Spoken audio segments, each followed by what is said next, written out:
مرحبا بكم في قناة مطبخ تلمسان. اليوم المطبخي جبت لكم وصفة الذرة مشوية على الحطب اللي تنباع في الطريق واللي نحبوها بزاف وتجي طرية في الماكلة، بصح باش تجينا طرية خاصنا نعرفو نشريو الذرة. اذا خليكم معايا وتبعوا الفيديو.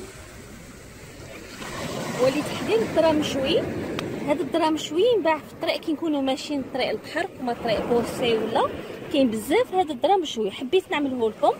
اذا شريت الذرة اللي ينباع هذا، بس خاصنا كي نشريوه يكون شوف هكذا فاتيه، تكون صغيره وتكون اللون ديالها فاتح، كون تكون اللون ديالها صفر فرونسي تكون شارفه. نقيو الذره.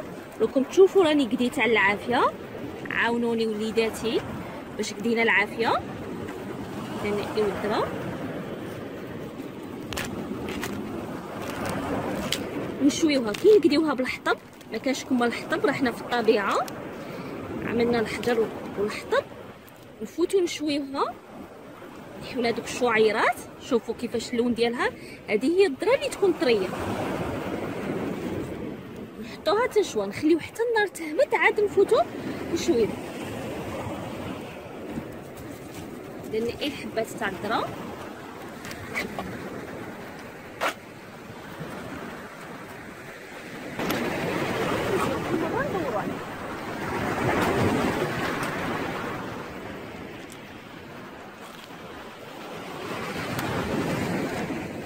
ونكون موجده كادر، نكون عامله فيه الماء والملح.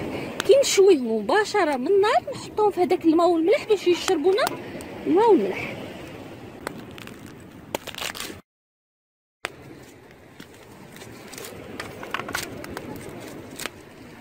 كي تكون تنشوى تبدا تطرطق، راكم تسمعوا شو تعمل لنا الصوت، هو تبدا تطرطق.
مرة نبداو نقلبوا فيهم حتى يحمروا لنا هكذا ينشواو.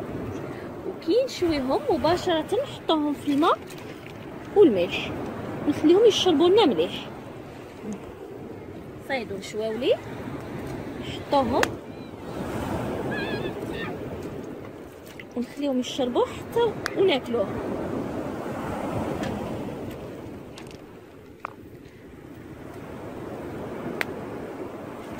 هذا هو الذرة مشوي اللي يحبوه وليداتنا، دايما يحمقونا عليه باش ياكلوه في الطريق.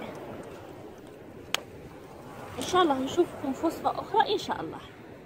ها هي دي الذرة ريها وجدت، صاي كملتها وشويتها ونحيتها من الماء، ودروك نعطيها مع الكاس تاع لاتاي مع هذا المنظر تاع البحر والطبيعه، ما كانش كيفها. ان شاء الله تاكلوها بالصحه والراحه، ونشوفكم ان شاء الله في فيديو اخر مع هذا غروب الشمس.